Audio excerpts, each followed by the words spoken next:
यूहन्ना की किताब उसका दूसरा बाब उसकी 10वीं आयत लिखा है, और खुदा ने मछली को हुक्म दिया और उसने योना को खुशकी पर उगल दिया। कब जो है योना खुशकी पर जो है वो उगला गया? नाफरमानी की हालत के अंदर नहीं, बल्कि फरमाबरदारी की हालत के अंदर।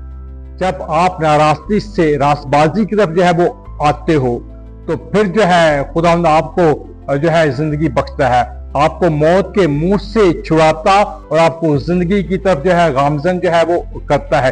ये कुछ जो है यीशु मसीह की सलीब ने जो है वो हमारे साथ किया है। हम जो गुनाह में बंद थे, हम जो मछली के पेट के अंदर थे, और उस वक्त जो है हमें मौत के मुंह से उगला गया।